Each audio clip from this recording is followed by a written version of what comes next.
Oke, Bismillah. Assalamualaikum warahmatullahi wabarakatuh. Alhamdulillah, alhamdulillahirabbil alamin. Salatu wassalamu ala rasulillah ajmain amma ba'd. Selamat malam teman-teman parenting berdua semuanya. Mudah-mudahan suara kami kedengaran jelas begitu ya. Seharusnya tidak ada kendala. Mudah-mudahan bisa terdengar dengan jelas sampai akhir.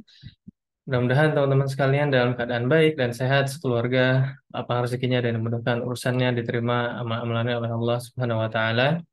Dan tentunya mudah-mudahan malam hari ini apa yang kita pelajari bisa kemudian Allah berikan pemahaman, Allah jadikan bertambahnya ilmu kita, tapi tidak hanya di situ, Allah juga berikan pemahaman kepada kita sehingga lebih besar peluang kita untuk menerapkan apa yang kita pelajari, memperbaiki eh, parenting kita.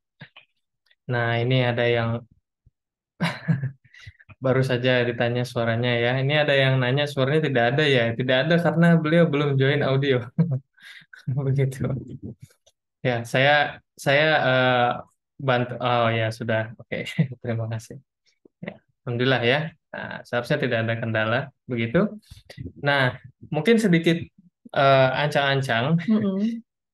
pengalaman kami ngadain webinar seperti ini. Kadang-kadang sulitnya ya, tantangannya ketika kita belajar tentang parenting adalah pembahasan yang cukup banyak begitu.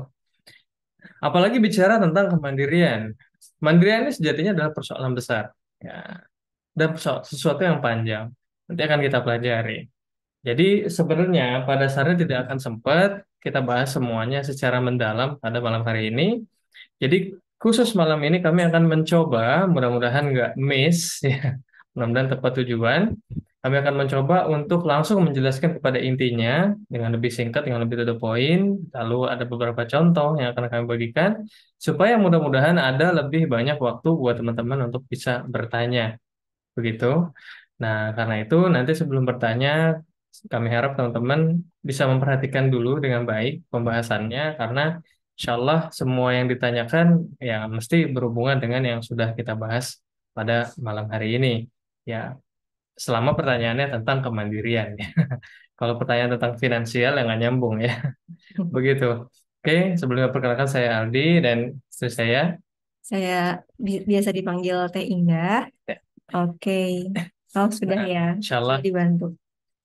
Oh, udah ya, ya. Insya Allah ini kita akan membahas tentang kemandirian. Jadi, kalau boleh disederhanakan, Mm-mm. urusan kemandirian ini intinya, ya, kalau boleh kami sederhanakan, tapi bukan oversimplification ya, bukan meremehkan begitu, bukan terlalu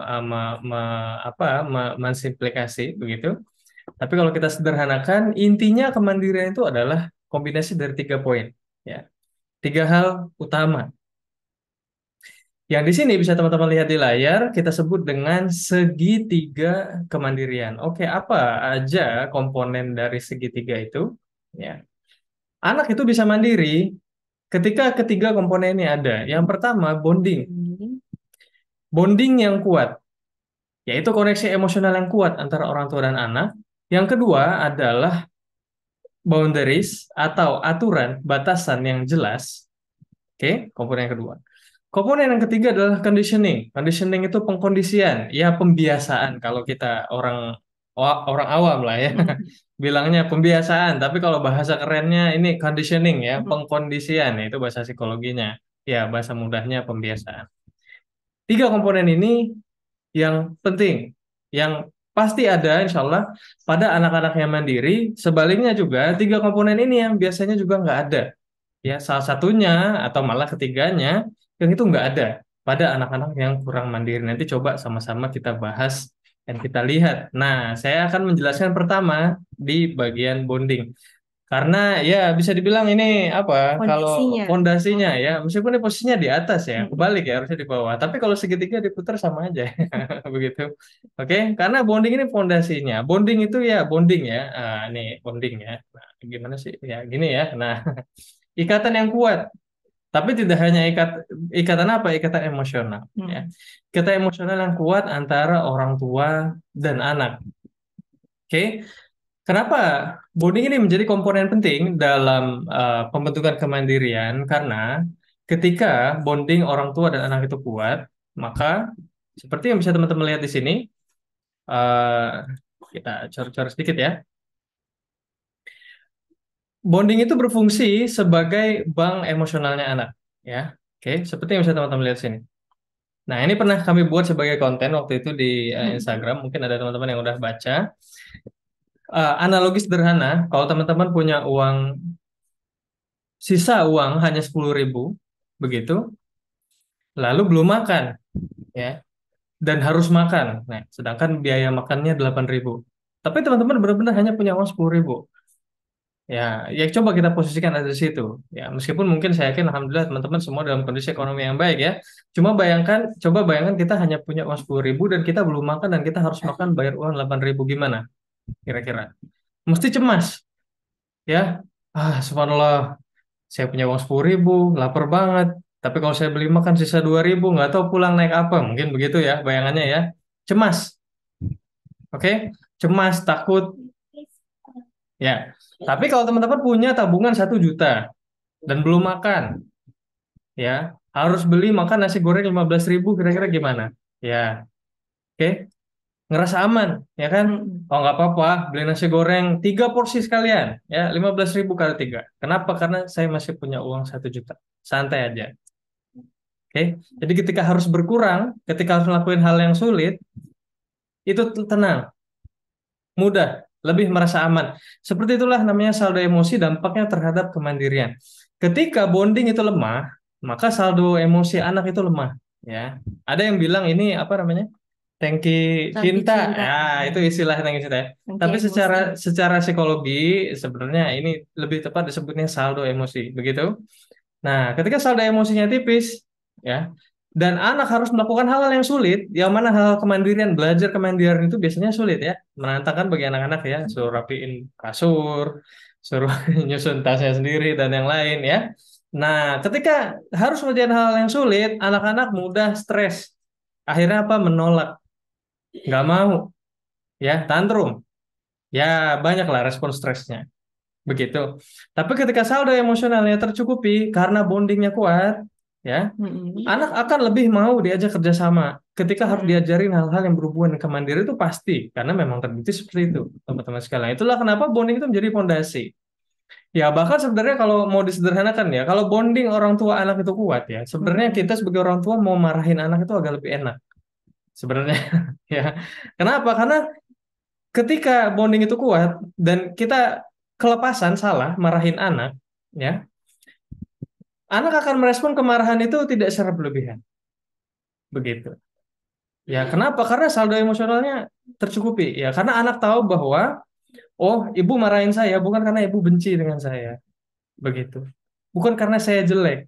Ya, saya tahu setelah ini ibu tetap baik sama saya, ibu tetap ngajak main saya, begitu ibu tetap bantuin saya dan yang lain. Nah, itu terjadi. Ya, itulah kenapa bonding itu menjadi basicnya. Ya, ketika saldo emosi tercukupi, Mm-mm. belajar kemandirian jadi lebih Lebih ringan. mudah. Mm. Anak akan lebih mudah bekerja sama. Tetap ada penolakan, normal lah, wajar gitu ya. Karena anak belum terbiasa dengan hal kemandirian. Tapi akan jauh lebih mudah diajak bekerja sama. Ya, dibandingkan ketika saldo emosinya rendah. Nah, karena itu bonding. Nah, terus bagaimana caranya menguatkan bonding dengan anak? Ini kami sederhanakan saja ya, teman-teman sekalian ya, agar cepat pembahasan kita lebih efektif dan mudah-mudahan teman-teman lebih banyak bertanya. Intinya, bagaimana menguatkan bonding adalah dengan memperbanyak interaksi positif. Apa itu interaksi positif? Yaitu interaksi yang memunculkan emosi positif. Oke? Ya, pada dasarnya bahasa cinta. Ya, mungkin teman-teman ada yang sudah akrab dengan istilah ini. Mm-mm. Oke. Intinya kita berusaha mengisi, menguatkan kondisi emosi positif anak lewat apa? Lewat interaksi-interaksi, aktivitas-aktivitas yang baik. Dalam Islam ini disebut dengan ya salah satu perintah Allah ya kita pergauli keluarga dengan akhlak yang baik. Ini salah satu kewajiban orang tua. Ya, diajak ngobrol, dikasih hadiah, ditemenin ngerjain PR, ya, dipijetin, ya cerita-cerita, ikut dia main, ya diajak lomba lari. Tadi pagi eh, kami jogging sama Olahraga. anak-anak yang kedua dan ketiga karena yang pertama sekolah, kami olahraga di stadion begitu. Terus Anda ajak anak-anak lomba lari. Ya, bahkan lomba lari juga salah satu sunnah ya. Sunnah Rasulullah SAW. Ya, Rasulullah salah satu cara beliau bonding ya, menghidupkan jiwa kompetisi semangat anak-anak itu dengan mengadakan lomba lari. Itu salah satu bentuk interaksi positif ya. Aktivitas di luar ruangan, main bola sama anak ya, nonton video edukasi sama anak, ya, nonton bareng sama anak begitu. Diberikan pujian, diucapkan kata-kata motivasi ya, diberi semangat. Kalau dia nggak mau makan, jangan malah diancam.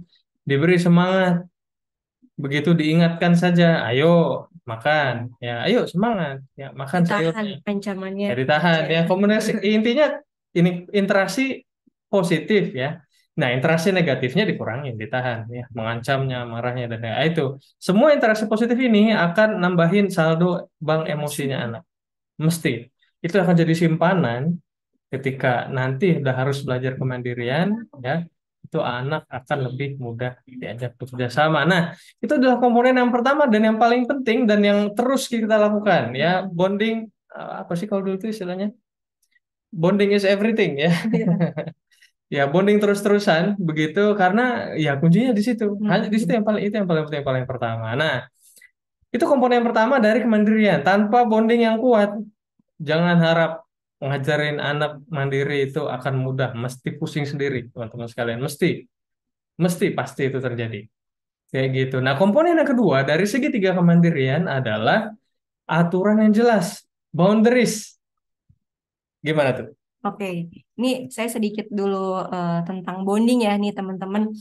Saya mau lihat di sini ada yang baru pertama kali ikut kelas parenting berdua. Boleh dong di-share, ditulis di kolom chat Ya, di chat ya. boleh silahkan. Ada yang baru pertama kali ikut kelas parenting berdua. Saya gitu ya. Nah, itu Oh Ibu iya, Mutia Fatih Ibu nih. Mutia, Ibu Gila. Oh, Masya Allah, oh Oke, banyak juga ya ternyata. sudah dua kali. Oke, saya Kira ini alhamdulillah. udah yang pada rajin-rajin ikut. Ternyata baru Masya Allah. Oke, teman-teman, ini masalah bonding ya yang sering kali kita temui sehari-hari gitu ya. Apalagi para ibu itu inginnya adalah para ayah juga sama aja ya. Inginnya adalah mengajari anak. Saya jadi teringat sama yang ayah buat hari ini tentang kontennya di mana yang namanya bonding itu adalah interaksi positif.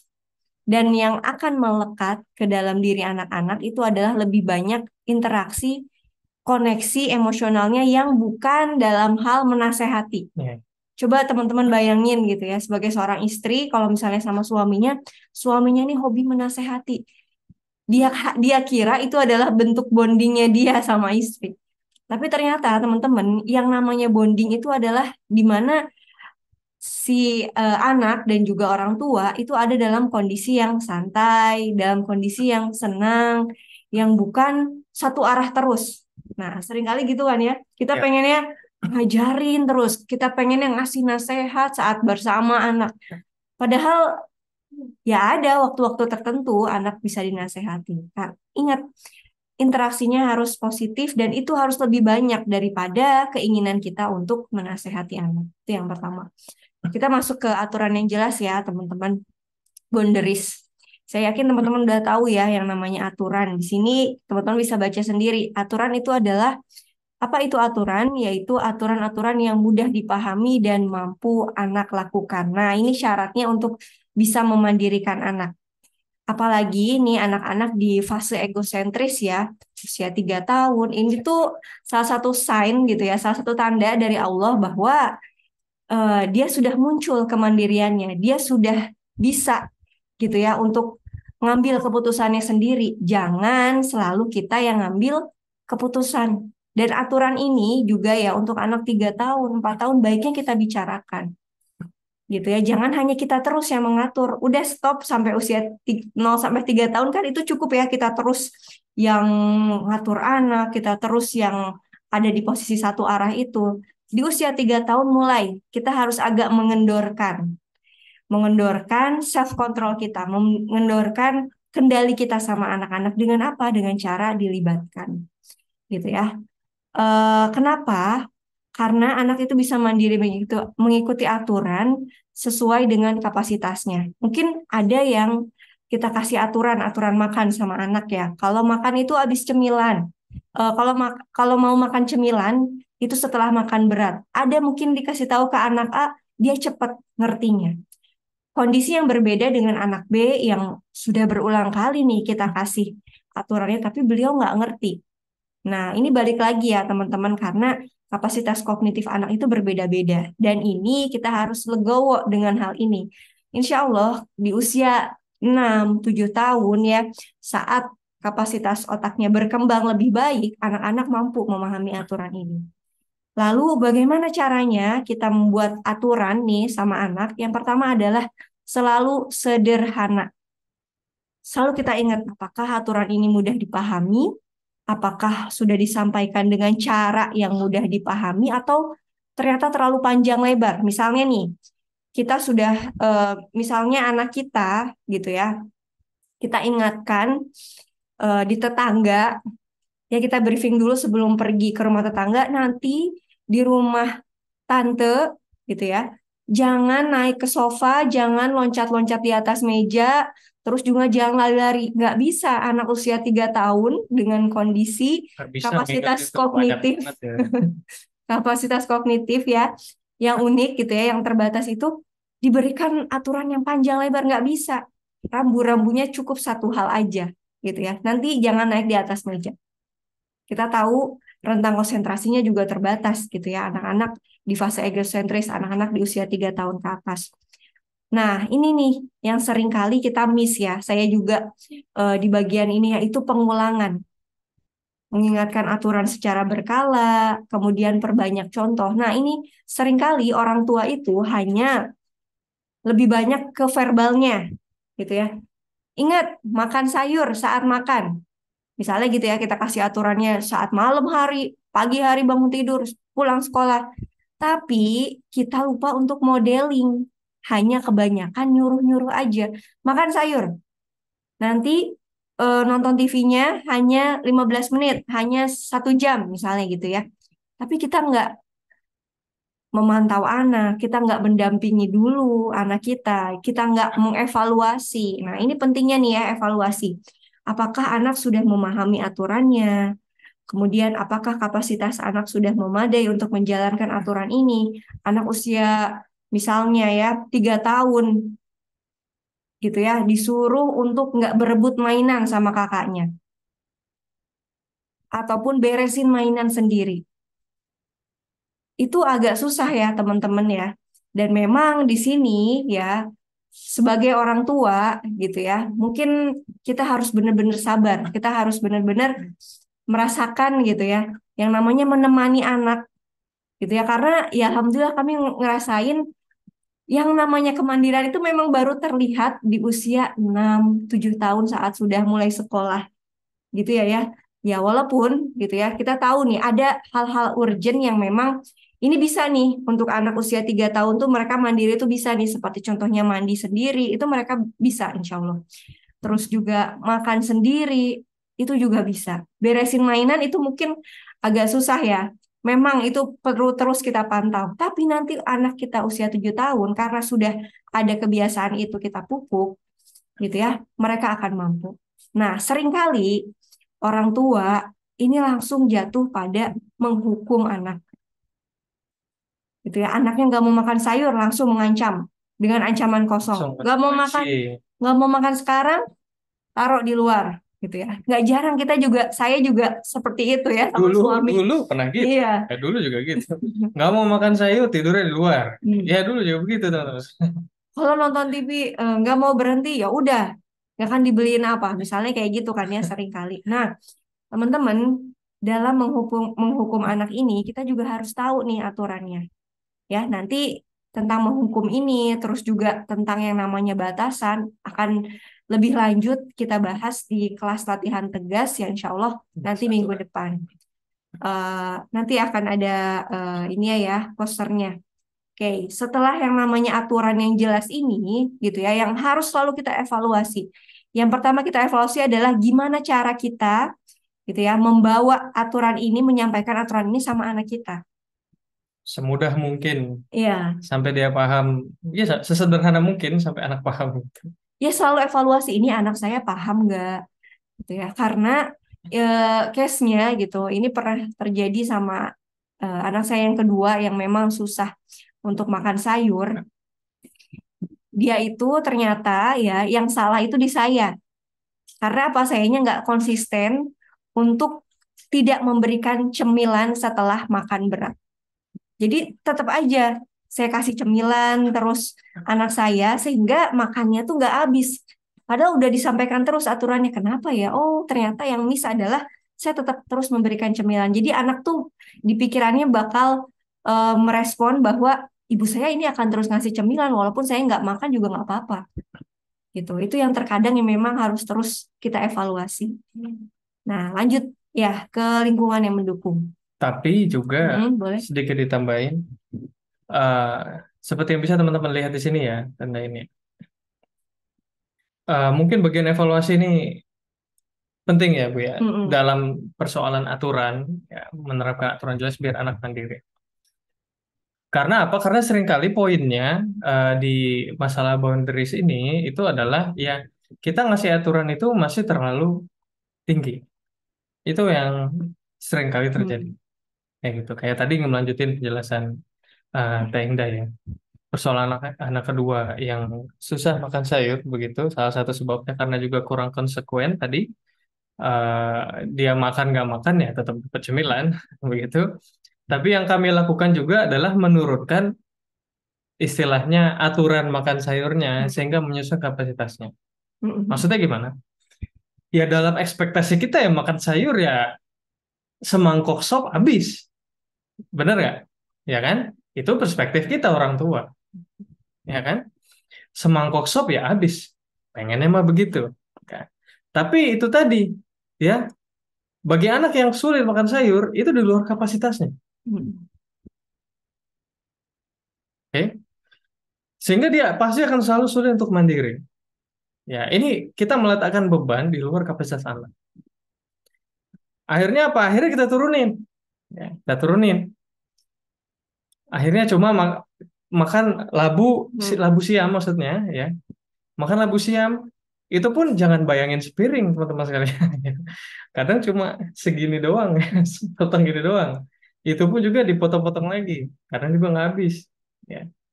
Pernah makan apa kangkung ya? Mm-mm. Makan kangkung itu mungkin bisa dibilang cuma 3-4 helai daun kangkung, teman-teman sekalian. Ya diturunin. Kenapa? Karena dia mampunya segitu dulu.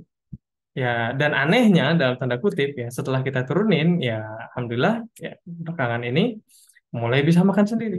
Gitu. Artinya udah nggak perlu dipandu lagi, nggak perlu disuapin lagi, dipaksa lagi. Dia udah tahu, oh ini porsinya labunya saya Mm. sanggupnya cuma sepotong ini begitu.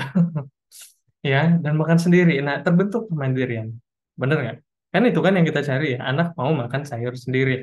Tapi memang harus start dari kapasitasnya dulu. Ya, betul Setiap betul. anak beda-beda. Anak pertama mudah banget ya Udah makan sayur. sayur Anak tadi. ketiga juga mudah banget makan sayur. Karena kapasitasnya beda. Tapi anak pertama dan ketiga pun juga ada bedanya, ya kan?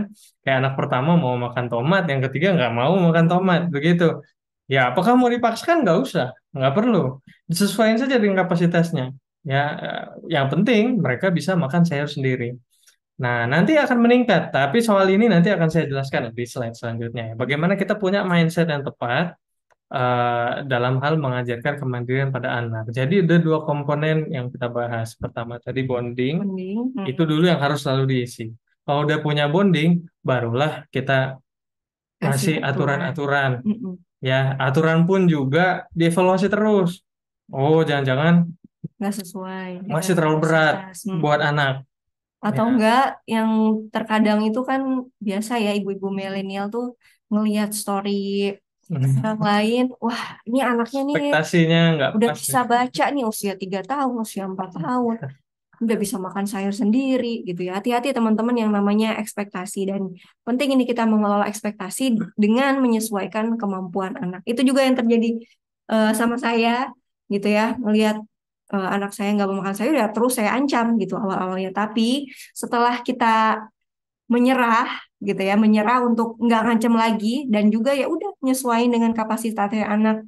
Kita juga malah dengan menyerah itu adalah langkah awal bagi anak untuk belajar gitu ya. Kita menyerahkan gitu ya. Kita melibatkan anak untuk ya memilih Ya, gitu ya, ya udah mengambil mau makan sayurnya keputusannya. berapa banyak gitu. Ya udah kita pilih gitu. Iya. Nah, Ya. Masya Allah. Jadi itu ya. Kemudian komponen dari segitiga kemandirian yang ketiga adalah eh, pengkondisian, lingkungan yang mendukung. Ya, ya intinya pengkondisian itu adalah gimana setting ya di sekitar kehidupan anak, khususnya di rumah, yaitu mendukung terjadinya kemandirian. Hmm. Begitu. Nah, ada dua yang perlu kita perhatikan. Yang pertama, seperti yang bisa teman-teman lihat di sini, yang pertama adalah lingkungan fisik, yang kedua adalah lingkungan sosial. Ya, maksudnya lingkungan fisik itu apa? Lingkungan fisik yang memudahkan anak untuk mandiri. Contoh tadi makan sayur. Ya, anak berat makan sayur kebanyakan. Ya, makan labu siam yang dipotong segini pun ya masih berat. Akhirnya kita kondisikan. Kondisikan dengan apa, Bu? Potong Dipotong-potong lagi jadi jadi lebih kecil. sayur sop bisa. Ya, itu sedikit contoh. Mm-mm. Ya, sedikit contoh bagaimana pengkondisian fisik. Pengen anak rajin mungkin apa? Sholat, Hmm. ya. Maka jangan taruh sejadahnya, mukenanya di tempat yang susah mereka jangkau. Itu namanya pengkondisian lingkungan fisik. Ya, pengen memudahkan anak sholat. Pengen anak mandiri ngatur screen time-nya. Oke? Ya, maka jangan sampai HP tab-nya nggak dikunci. Begitu. Ya, kalau nggak dikunci, ya itu akan memudahkan mereka main HP kapan aja. Itu namanya pengkondisian fisik. Nah, ini penting dalam psikologi lingkungan itu sangat pengaruh. Nggak usah dalam psikologi deh, dalam Islam lingkungan itu juga pengaruhnya besar terhadap keimanan ketakwaan kita. Itulah kenapa kita diperintahkan untuk ya berteman dengan orang yang soleh, Mm-mm. berjamaah, begitu. Kenapa? Karena lingkungan itu ngaruh, begitu ya. Ya, akan lebih mudah kita mempertahankan kesolehan kita kalau kita tinggal di lingkungan perumahan yang juga orangnya baik-baik dibandingkan kita tinggal di tengah-tengah ya apa namanya kompleks pelacuran gitu misalnya. Ya susah lah menjaga keimanan ketakwaan kita. Bener nggak? Nah, itu namanya pengaruh lingkungan ya. Lingkungan fisik, lingkungan sosial. Lingkungan sosial yaitu ya orang-orang di sekitar anak ya artinya salah satunya kita yang paling utama yaitu memudahkan anak untuk mandiri. Artinya kalau pengen makan sayur ya kita pun juga Sama-sama tiap hari makan sayur. makan bersama-sama. Iya, makan bareng-bareng juga. Jangan bikin anak makan sendiri. Ya, selalu ajak makan bareng-bareng. Alhamdulillah, Contohkan. kita kalau sore ya hampir setiap hari selalu makan bareng. Sabar. Begitu. Kalau pagi itu beda jadwalnya. Begitu. Nah, jadi kita pun ikut ya makan bareng juga. Itu namanya pengkondisian sosial. Di mana orang-orang di sekitar juga ikut melakukan. Pengen anak mandiri baca Al-Quran habis Mm-mm. maghrib. Ya, tapi habis maghrib bapaknya main HP, ibunya di dapur. Ya gimana caranya teman-teman sekalian? Ya itu namanya lingkungan sosial tidak mendukung, pengkondisian tidak ada. Ya, pengen anak rajin ngulangin belajarannya atau ngerjain PR sekolahnya habis Mm-mm. maghrib. Ya, tapi sama kasusnya ya. Bapaknya malah kemana, ibunya malah ngapain? Ya susah. Dan seringkali kita sibuk buat nyuruh-nyuruh aja Ya ya kita ya. cuma nyuruh aja Mm-mm. begitu ya. Bondingnya kurang nih. Oh sorry, mana tadi ya nggak ada interaksi positifnya ya nggak dimotivasi, oke, nggak ditemenin ngerjain PR-nya. Ya misal kami habis maghrib ya biar anak rajin baca Quran atau belajar ya kami juga ikutan belajar. Nggak harus ngerjain hal yang sama, pokoknya mah duduk aja ikut anak belajar ngerjain PR-nya begitu ya. Istri baca buku, saya ngerjain konten, kadang begitu. Tapi kita duduk bareng. Ya, kita jelaskan sama anak. Pokoknya tiap habis maghrib kita belajar dulu bareng-bareng ya. Nah, ibu belajarnya begini, ayah belajarnya begini, kakak belajarnya begini. Ya, adiknya juga belajarnya begini, gitu ya. Kadang dia mau online, gunting-gunting dan yang itu namanya pengkondisian sosial, ya, di mana setiap anggota orang-orang di sekitar anak ikut melakukan ikut mendukung, memudahkan sehingga kemandirian itu terbentuk. Pengen anak mandiri tidur, ya, Mm-mm. tidur sendiri, misalnya begitu. Ya, nyuruh anak tidur sendiri, tapi bapaknya malah tak sama, mungkin Nonton. nonton. Ya. Ibunya malah lagi ke dapur lagi begitu. Ya, dan nggak bisa. Ya, kalau pengen mengkondisikan anak mandiri terus sendiri, maka pada Isya kita pun juga mengkondisikan kita siap-siap tidur. Bahkan itu bagus juga manfaatnya ya Mm-mm. buat kita. Jadi cepat tidurnya. Ya, jadi sehat juga. Gitu. Ini teman-teman bayangin nggak? Ini kami punya anak tiga. Ini jam berapa ya? Jam 8.12. Kami sedang Zoom. Anak-anak di mana? Ya, Enggak. anak anak-anak ditenang nggak dititipin enggak? Anak-anak semua di kamar tidur sendiri. Ya. Kenapa kok bisa? Ya karena sudah sejak dini kami latih kemandirian tidur sendiri. Kok bisa? Karena kami juga badai isya nggak ngapa-ngapain. Kami selalu hentikan kegiatan dan istri khususnya yang biasanya ikut nemenin Temenin anak. dulu. Atau enggak gantian. Misalnya Ya, lagi kadang-kadang acus. saya juga atau kadang-kadang kita barengan. Ya, kita leleh-leleh di kamar. Cuma perlu ditemenin bentar kok. Ya, sampai mereka ngantuk udah ya. Ya, ayah ibu tidur di kamar sendiri. Udah tidur sendiri. Ya, itu. Dari usia 4 tahun, 3 tahun udah bisa tidur sendiri. Ya, nggak sulit sebenarnya kalau kita benar-benar mengkondisikan.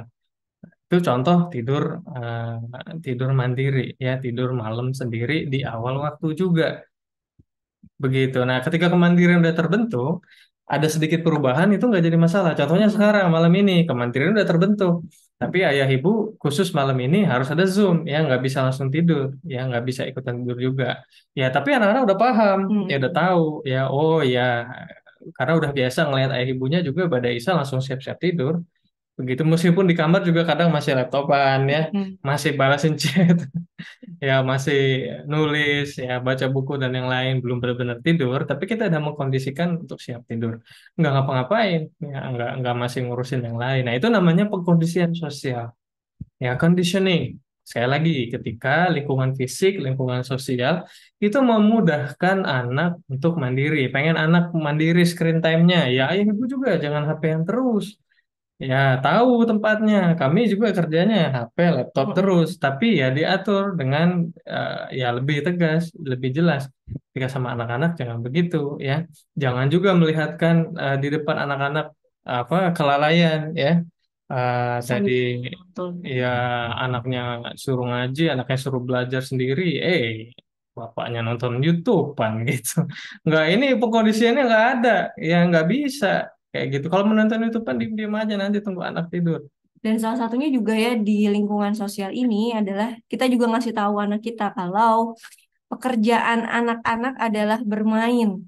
Pekerjaan orang tua ya ini memang ayah ibu kerjanya lewat HP, lewat laptop misalnya Jadi seperti ini itu. bukan main Ya, gitu ya. jadi itu juga seperti menanamkan mindset sama anak kalau "Oh, oke, saya kerjanya bermain, jadi saya harus cari lagi nih ide apa Nah, main apa gitu ya. gitu. Nah, ini terkadang tentang kebosanan ya. Ya. Kebosanan ini seringkali terjadi sama anak-anak dan jatuhnya biasanya ke HP lagi gitu ya. Padahal kalau ya mau kita coba untuk atasi, memang ini harus sabar gitu. Kita bantuin mereka untuk cari ide main apa ya, atau mungkin dialihin lagi sama cemilan. Itu juga ya itu ngisi dulu nih saldo emosinya biar dia bisa mikir dulu, akhirnya dia tahu nih mau ngapain lagi. Itu salah satu contoh conditioning sosial ya. Lanjut. Nah, banyak ya. Jadi tergantung eh, kemandirian apa yang sedang ingin dibentuk saat ini. Saya yakin teman-teman juga case-nya beda-beda. Begitu. Jadi nanti boleh silakan ditanyakan bentuk kemandirian seperti apa yang sedang ingin dilatih pada anak saat ini. Tapi insya Allah semuanya mesti butuh segitiga Iya. kemandirian ini ya. Semua komponen ini ada. Hanya penyesuaiannya saja dalam bentuk kemandirian apa yang sedang ingin dilatih. Jadi kita sedikit recap ya. Kemandirian itu akan terbentuk kalau ada tiga komponen utama ya, yang disebut dengan segitiga kemandirian. Yang pertama bonding emosional yang kuat karena emosional kondisi emosi yang positif ya yang baik bonding yang kuat ini akan membantu anak lebih ringan ketika harus mengerjakan hal-hal kemandirian yang sulit. Begitu? yang mana hampir semuanya sulit ya bagi Mm. anak-anak, begitu ya. Nah, yang kedua adalah aturan yang jelas ya, aturan yang mudah dipahami dan aturan yang anak-anak emang bisa ngikutin, Mm. gitu Udah ya. fokusnya dua hal itu aja sih. Iya, mudah paham, bisa ngikutin. Ya, ini nyuruh anak 4 tahun bisa beresin kamar, tapi ekspektasinya, kerapiannya seperti kerapian orang dewasa beresin kamar yang nggak bisa lah teman-teman sekalian. Ya, begitu. Mereka ngelipat origami aja nggak ngerti, ya, acak-acakan.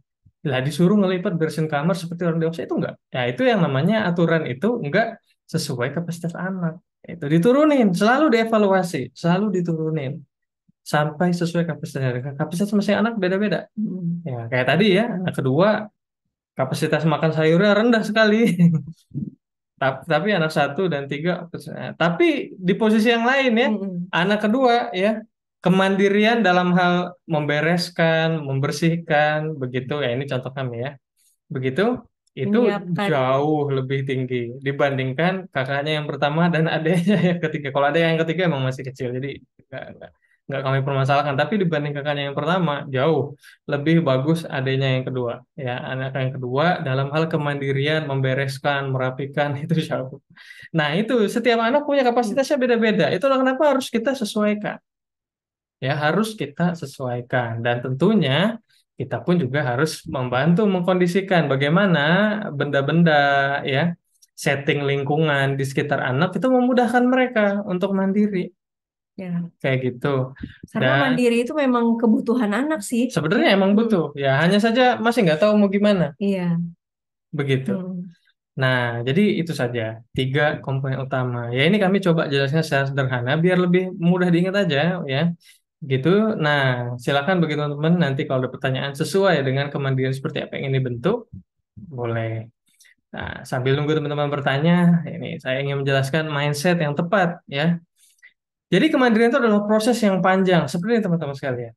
Ya, kita bisa baca sama-sama di sini. Mm. Dalam melatih kemandirian itu ada sesuatu yang tidak bisa kita curangi. Apa itu? Tadi sempat kita jelaskan, yaitu kapasitas perkembangan anak itu nggak bisa dicurangi.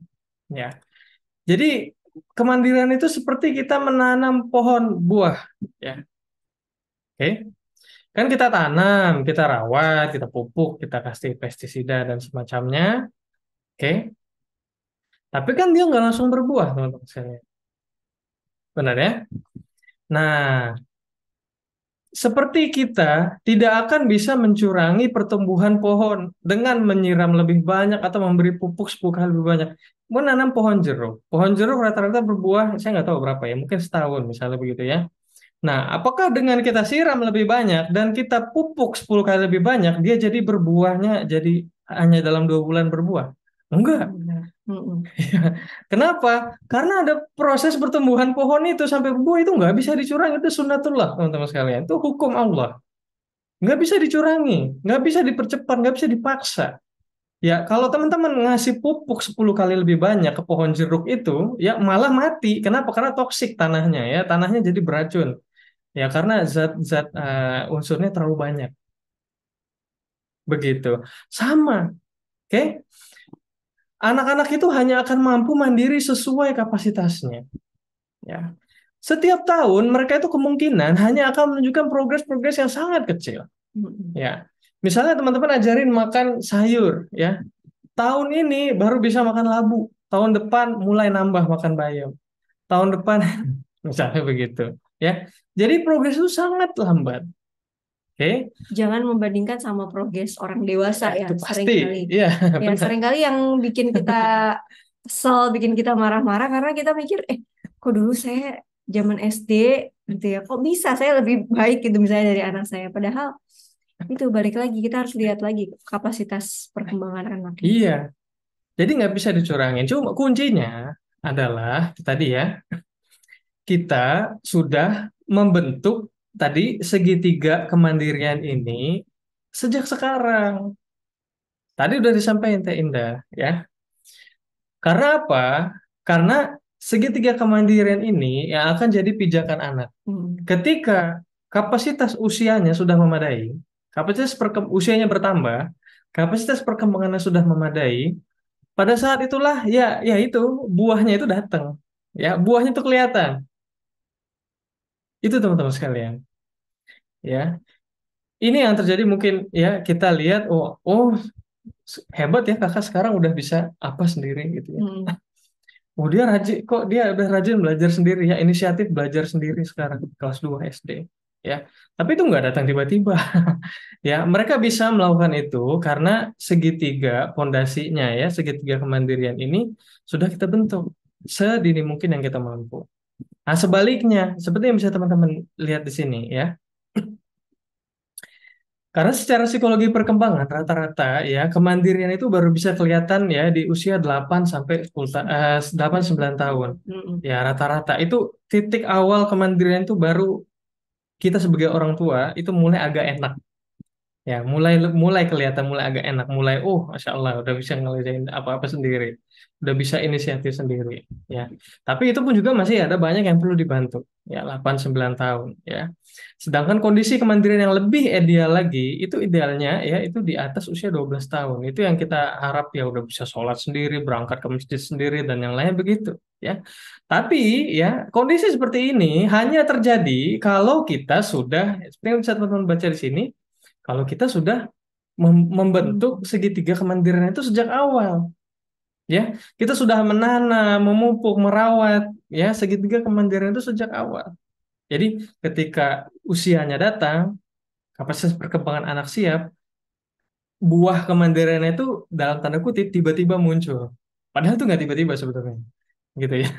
Nah, dan tapi itu juga ya sebaliknya, itu juga yang terjadi ketika tiba-tiba ya dalam tanda kutip kita ngerasa kita ada orang tua yang kemudian mengeluhkan bertanya, anak saya usia 12 tahun masih susah banget bangun sendiri. Masih susah diminta beresin ini, nyiapin pelajaran sekolahnya dan nyiapin tasnya dan yang lainnya. Itu yang terjadi. Ya, udah terlambat. Ya istilahnya sudah agak terlambat. Kenapa? Karena segitiga kemandiriannya nggak ada, Enggak. nggak terbentuk. Kita nggak conditioning, kita nggak nguatin bonding, kita nggak pernah konsisten nerapin aturan, kita juga nggak pernah konsisten menerapin aturan yang mudah, yang sesuai dengan kapasitas anak. Sehingga ketika usianya sampai, ya, oke, meskipun secara kapasitas perkembangan anak sebenarnya bisa mandiri, gitu. Sebenarnya kita beranggapan ya, harusnya di usia segitu dia bisa. Iya, sebenarnya dia memang bisa, tapi dia nggak punya pijakan untuk mandiri. Kenapa ya? Karena nggak ada pondasinya. Ya, segitiga kemandiriannya nggak dibentuk sejak awal. Nah itu kenapa teman-teman mungkin menemukan anak saya udah 12 tahun tapi kok masih nggak mandiri banget ya. Ya, Hmm. coba muhasabah, coba kita recap. Ya, benar nggak kira-kira? Salah satu atau malah Ya. ketiga-tiganya dari segitiga kemandirian ini mau masih lemah. Sejak awal masih lemah. Itu. Jadi kayak nanam pohon teman-teman sekalian. Mulai dari sekarang. Ya, hasilnya memang nggak akan kelihatan langsung. Tahunan. Hmm. Proses itu tahunan. Apalagi bagi teman-teman yang punya anak masih usia di bawah 5 tahun, panjang. Dan Ya. kalau misalnya lihat tentang tanaman ini jadi saya ingat gimana ayah selalu mengevaluasi gitu ya tanaman-tanamannya. Jadi teman-teman kalau misalnya kita lihat kan seringkali tiba-tiba ya dan juga banyak pertanyaan gitu ya. Ini anak saya belum mandiri, belum mandiri. Nah, itu tuh yang sering kita miss di orang tua adalah mengevaluasi. Karena yang tiba-tiba itu tuh nggak ada gitu ya. Kalau misalnya kita rajin mengevaluasi sehari-sehari, itu juga yang terjadi dengan saya pernah eh, kecolongan tentang berat badan gitu ya. Baru tahu sebulan, oh ternyata berat badannya kurang. Padahal kalau misalnya kita mau evaluasi gimana sih makan anak kita sekarang, kita nih kalau saya gitu ya merasa ya itu terlalu membiarkan gitu ya. Udahlah nggak apa-apa sih hari ini nggak latihan tidur eh, cepat gitu ya. Hari ini nggak apa-apa, besok nggak apa-apa. Akan terus seperti itu. Maka dari itu penting banget orang tua untuk terus mengevaluasi melihat lagi kemandirian anaknya karena kita ini sedang membentuk pola teman-teman. Kalau misalnya hari ini, besok kita sudah misalnya meninggalkan konsisten itu, biasanya hari ketiga juga akan seperti itu. Ah nggak apa-apa, besok aja akan kita mulai, besok aja dan besoknya itu baru ketahuan pada saat Misalnya anak kita nggak mau diajakin sholat, ya nggak mau diajakin ke masjid, nggak mau lagi murojaah. Nah itu tuh penting yang namanya evaluasi. Yuk. Ya, Masya Allah. Jadi silakan teman-teman sekalian, itu kami jelaskan secara sederhana.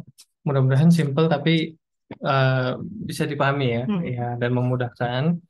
Nah, tentunya ini case-nya perlu disesuaikan dengan kementerian-kementerian yang ingin dibentuk ya pada masing-masing kasus teman-teman saat ini. Jadi kalau ada pertanyaan, boleh silakan. Dan mungkin sebagai pengingat, salah satu komponen dari segitiga kemandirian ini yaitu boundaries, ya aturan yang jelas. Itu insya Allah akan dibahas oleh Tenda lebih dalam ya karena ini memang tadi ya di awal persoalan yang besar sebenarnya gitu ya. Jelas nggak cukup kalau kita hanya bahas dalam waktu yang sangat singkat ini. Cuma kami jelaskan intinya. Hmm. Intinya yang mudah-mudahan itu cukup memberikan arahan bagi kita. Nah, insya Allah ini di bagian yang kedua ini ya, boundaries aturan yang jelas. Dan nanti akan dibahas oleh Teh Indah dalam kelas tegas, latihan tegas aturan. Bagi yang pengen ikut silahkan, boleh. Yang nggak pengen juga ya nggak apa-apa, gitu ya. Masih banyak sumber sumber belajar yang lain, nggak harus belajar dari parenting berdua, begitu. Jadi seringkali ya yang ngebuat kita cemas, teman-teman, yang ngebuat kita gampang mengancam, gampang marah-marah, yang akhirnya kita sadari adalah karena kita nggak punya batasan yang jelas antara kapan kita harus fleksibel, kapan kita harus tegas. Seperti contohnya tadi ya, konten yang Ayah buat tentang marah gitu ya. Seringkali kita marah saat misalnya anak kita nggak mau mandi, tapi kita diem aja saat misalnya anak kita mulai nonton hal-hal yang berbau maksiat. Atau mungkin misalnya di atas 8 tahun gitu ya, mulai bermain dengan lawan jenis yang intens Orang nggak gitu. pakai jilbab, Ya, auratnya nggak nah ketutup. terkadang kita nggak punya batasan yang tegas gitu ya. Padahal sudah diatur yang mana kita harus tegas, yang mana kita harus fleksibel di sana. Jangan sampai kita semuanya nih kita kontrol semua. Kontrol berdasarkan mood. Kalau orang tuanya moodnya bagus, aturannya bagus. Orang tuanya moodnya nggak bagus, ya sedikit-dikit dimarahin, dikit-dikit diomelin, gitu ya. Nggak bisa kita kayak gitu. Anak nggak akan mandiri dengan pola seperti itu, ya. Dan sebagai seorang Muslim, ya, sebagai seorang Muslim, ya orang tua Muslim, kita udah ada kok panduannya, ya. Nah, itu yang akan insya Allah Teh Indah jelaskan nanti di bagian komponen aturan yang jelas ini. Ya, kalau kita punya pegangan yang jelas dalam bersikap, ya, kapan kita tegas, kapan kita fleksibel, kapan kita marah. Nah, itu insya Allah akan sangat memudahkan anak dalam membentuk kemandiriannya. Karena ya ini tadi ya, aturan yang jelas, ya jelas adanya itu adalah salah satu komponen penting dalam kemandirian. Tanpa ini ya sulit anak-anak buat mandiri. Karena ya itu aturannya pernah kita obrolin kemarin ya, Bu ya. Mm-mm. Aturannya tanpa aturan yang jelas, aturan itu nempel sama orang tua. Paham, aturan itu nempel sama orang tua, ya. Karena apa? Karena aturan itu dibuat berdasarkan moodnya orang tua. Tadi sempat saya jelaskan. Kalau moodnya orang tua lagi bagus, maka ngatur screen time-nya bagus ya. Tapi kalau mood orang tua lagi jelek, maka anaknya dibiarin aja. Ya, main screen time aja. Terserah lah, biarin ya. Saya lagi males. Apalagi Gitu. generasi milenial gitu ya yang sangat kompetitif. Kayaknya kita akan mengatur setiap helai kegiatan anak Sangat dari mandi, berusaha. dari makan, Helikopter dari iya, parenting. helikopter parenting, micromanaging gitu ya. Padahal ternyata kita mau ya sebagai seorang istri gitu ya, kita mau gak sih diatur suami dari bangun tidur sampai tidur lagi, kamu harus seperti ini. Ya, nggak akan bisa mandiri. Iya, dan yang nggak nyaman tentunya ya, itu mungkin yang jadi Ya, permasalahan cuma seputar cuma kadang kita kemandirian. masih bingung di batasannya di mana, Mm-mm. gitu kan? Ya kapan saya harus tegas, kapan harus saya santai, gitu kan? Nah, itu insya Allah dalam Islam itu sebenarnya udah ada. Nanti akan dibahas. Oleh Tinda, silakan begitu mana mau bertanya ini masih ditunggu. Ya, tapi alhamdulillah ya kalau cuma dua maka bisa cepet tidur kita. Begitu. Ya, alhamdulillah senang juga ya. Tapi mudah-mudahan bisa di apa namanya bisa dipahami. Begitu. Jadi bonding, boundaries, condition. Oh keren ya, BBC. Ya, gitu ya. Bonding, boundaries, condition. Nah ini ada pertanyaan yang udah masuk sebagian Mm-mm. dari ini nggak tahu ya ibu atau bapak siapa nih nomor ya 5772 teman-teman bisa baca. di chat ya. Silakan sama-sama kita baca di chat. Jika berbeda pola asuh dengan ayahnya bagaimana ya nggak apa-apa gitu ya. Nggak apa-apa, kuatin, kuatin di sini ya, karena ini itu ya, nggak bahkan nggak harus dengan orang tua yang lengkap ya. Ini segitiga kemandirian ini ya adalah sebuah komponen yang netral ya, gitu ya. Bahkan nggak harus dengan orang tua yang lengkap. Yang penting bonding itu ada. Ya, ya sudah. Kalau dia nggak deket sama bapaknya, ya sudah, ibu kuatin sama anak. Gitu, nggak apa-apa. Ya, ini kita fokus dulu ke permasalahan ini ya. Permasalahan bagaimana mengajak suami dan yang lainnya, ya itu permasalahan pembahasan yang berbeda ya, nggak kita bahas di sini. Hmm. Tapi kita fokus dulu di sini ya. Saya ingin jelaskan bahwa segitiga kemandirian ini adalah komponen yang netral ya. Ya bahkan tanpa orang tua juga nggak apa-apa ya, kalau dia punya pengasuh tinggal sama neneknya tapi tanpa sadar neneknya sebenarnya mengadakan ini begitu ya, itu bisa terbentuk kemandirian ya, dan banyak orang-orang yang seperti itu ya. Kurang lebih seperti itu ya. Saya bahkan ketika tinggal masih di kampung halaman ya di Bengkulu pernah kenal dengan salah satu pemuda ya, kurang lebih seumuran, lebih muda itu yang masih ingat nggak? Lupa namanya siapa ya. Uh, Beliau itu yatim piatu. Kenapa? Karena orang tuanya korban apa, tsunami Aceh, Hmm. ya, korban tsunami Aceh. Ya, jadi yatim piatu di panti asuhan. Tapi kemudian sekarang bekerja di dulunya PKPU, sekarang IZI ya. Ingat Hmm. nggak Mas itu? Hmm. Mas yang dulu sering kita koordinasi ya waktu masih di Bengkulu. Nah itu dia yatim piatu, ya, nggak ada orang tua. Oke, tinggalnya di panti asuhan. Nah, tapi sekarang ketika dewasa udah Oh S2, iya. ingat-ingat Iya. ya, bisa S2 pendidikan sendiri, Dari orangnya Aceh juga ya. iya dari Aceh, orangnya sangat mandiri, orangnya sangat ini ya.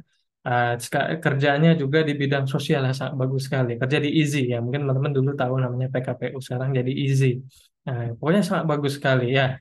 Itu sangat mandiri orangnya. Ya, orang tuanya nggak ada. Nggak ada orang tuanya. Ya, jadi korban tsunami Aceh.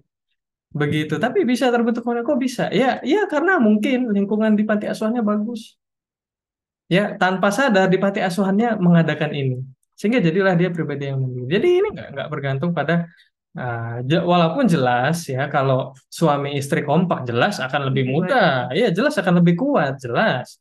Ya, tapi itu tidak menjadi syarat wajib. Ya, jadi silakan Ibu fokuskan saja. Ya, mungkin tantangannya di conditioning ini, begitu ya. Karena mungkin bapaknya nggak ikut mendukung ya. Hmm. Jadi pengkondisian sosialnya agak kurang begitu. Tapi nggak apa-apa. Ya, sekurang-kurangnya tetap bisa kita kuatin sebatas kemampuan kita dari perspektif Ibu. Hmm. Misalnya begitu. Nggak apa-apa. Begitu. Nah, kemudian pertanyaan dari Gavin Smam. Nah, ini. Assalamualaikum warahmatullahi wabarakatuh. Saya guru. Apakah strategi kamera ini juga bisa diterapkan di SMP dan SMA dengan peserta mereka? Jelas. Bisa, tapi dalam konteks lembaga pendidikan formal, tentu ada strategi tambahan, yaitu harus dikombinasikan dengan strategi manajemen kelas. Ya, ini memang perlu ada tambahannya. Kenapa? Karena ini klasikal settingnya, ya. Kita berhubungan dengan orang banyak, kelompok, ya. Jadi memang harus ada pemahaman tentang psikologi kelompok, manajemen kelompok di situ.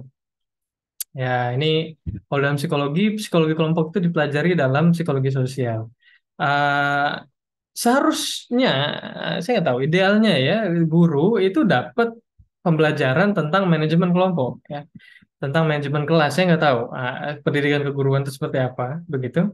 Kalau dari psikologi kan pendekatan memang pendekatannya individu. Ya, Hmm. kalau psikologi pendekatan lebih banyak individu.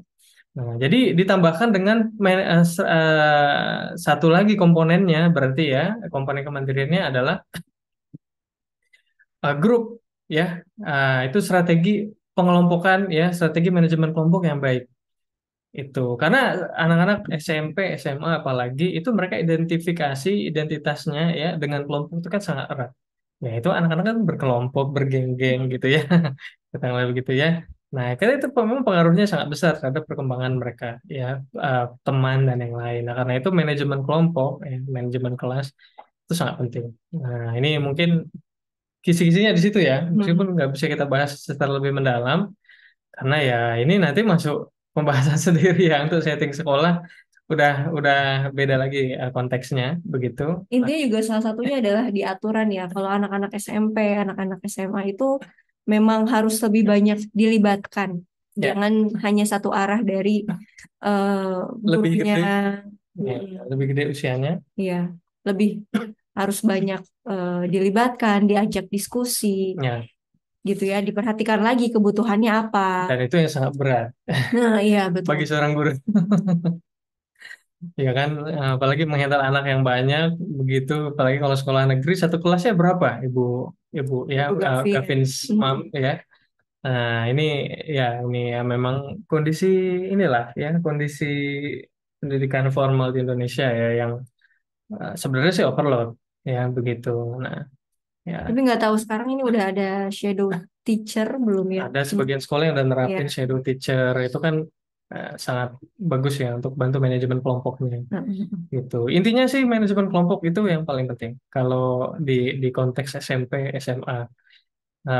Mungkin eh, apa namanya, teman-teman pernah lihat kayak kalau kita nonton film luar negeri gitu ya, anak-anak sekolah luar negeri itu kan mereka biasanya belajar berkelompok ya.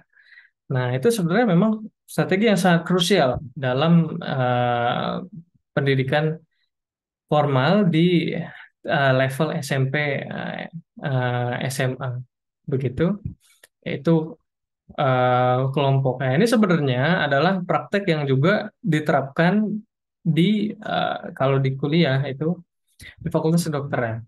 Ya, di Fakultas Kedokteran itu istilahnya kelompok apa ya? Istilahnya Problem solving. Oh, kelompok, bukan mentoring ya. Apa sih istilahnya kalau di Fakultas Kedokteran tuh ya saya lupa istilahnya. Kalau di perawatan gimana? Ada iya sama. Kita juga kelompok juga kan ya. belajarnya. Jadi kelompok itu sampai berapa? Sampai Sampai, bersemester-semester kan? iya Ya, betul. itu. Kalau di kedokteran teman saya kan cerita dulu ya, sering cerita teman. Ya, itu kan mereka sejak awal belajar di kedokteran itu selalu berkelompok. Jadi sampai mereka lulus itu kelompoknya sama. Begitu. Itu namanya manajemen kelompok karena pengaruhnya besar. Ya, Hmm. akhirnya kelompok itu bisa mandiri, belajar sendiri, saling nguatin, saling dukung, saling bantu, ya, saling ngetes saat ujian, saat mau ujian, misalnya begitu.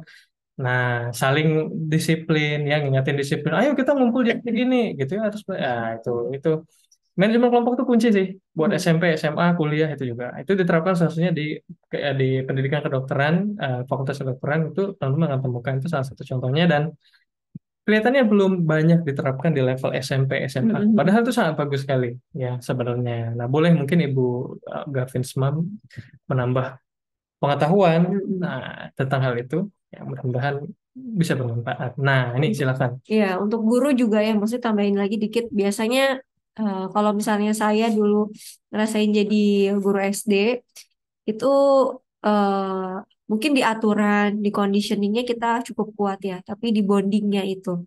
Nah, makanya baiknya memang sebelum belajar atau sesudah belajar, itu ada sesi untuk ya pendekatan. Kita banyak bangun interaksi sama murid kita gitu ya, sekedar untuk ya menanyakan gimana kabarnya, terus juga bikin games-games yang ya kedekatan itu bisa menambah apa ya fondasi saldo emosinya anak akhirnya saat misalnya ngajar terus juga belajar mereka lebih mendengarkan kita. Lanjut ya, kita ke Bu Saidah. Sehingga Usia, Hussein, Bu Saidah Hussein, silakan. terima kasih atas pertanyaannya. Bu, usia 3 tahun perempuan, saya hendak ikut seminar, niat hati saya titipkan ke tantenya, tapi anak saya sepertinya nggak mau kalau pure ditinggal. Mungkin karena akan mau kalau tantenya ikut seminar walau menunggu di luar. Apakah itu karena bonding saya kuat? Ya, betul Ibu. Salah satunya indikator bonding anak dengan orang tuanya kuat adalah dia lepas, dia bebas nyampein hal-hal yang nggak mau dia liatin ke orang lain. Misalnya saat dia sedih, saat dia rewel, Mau gitu ya, ditinggal, mau ditinggal kan mau ataupun ditinggal. hal-hal kesel itu dia lampiasinnya sama orang tuanya Ekspresikan secara terbuka. gitu. Itu salah satu indikator bondingnya yang kuat. Berarti di sini gimana caranya, apalagi anak usia 3 tahun ya, anak usia 3 tahun ini harus kita kuatin boundary sama conditioningnya. Di sini ibu fondasinya udah bagus, berarti kan bondingnya udah kuat, berarti tinggal aturannya yang jelas. Anak usia 3 tahun ini harus lebih banyak briefingnya gitu ya. Apalagi kalau misalnya mau ke seminar, kalau ibu mau ikut seminar, kajian gitu ya, kita lihat dulu nih kapasitasnya. Ini anak saya sudah bisa belum ya untuk misalnya konsentrasinya diam selama misalnya 10 menit ataupun kegiatannya nanti saat seminar ataupun saat kajian tuh sudah kita susun tuh apa aja gitu ya. Dan ini memang briefingnya harus jauh-jauh hari. Dibiasain. Dibiasakan untuk selalu briefing anak usia 3 tahun agar apa? Agar nanti saat kajian, saat seminar, dia nggak banyak rewelnya. Kita juga udah siap mengantisipasi Dan dicontohkan.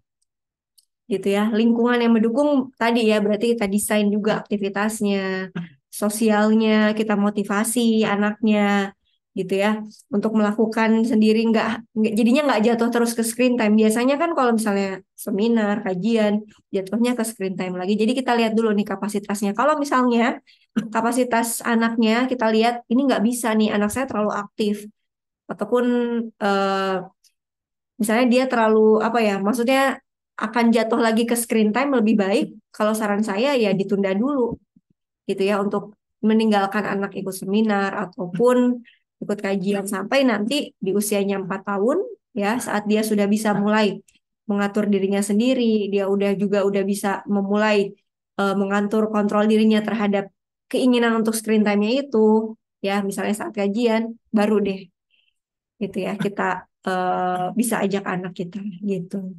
Ya kan 3 tahun ya. 3 tahun kan memang normal kalau nggak bisa ditinggal sepenuhnya. Kayak Mm-mm. gitu. Nah, lalu 3 tahun ini kan apa? Aktivitas permainan, belajar yang sesuai dengan perkembangannya. Itu kan biasanya role play, ya aktivitas literasi dan yang lain.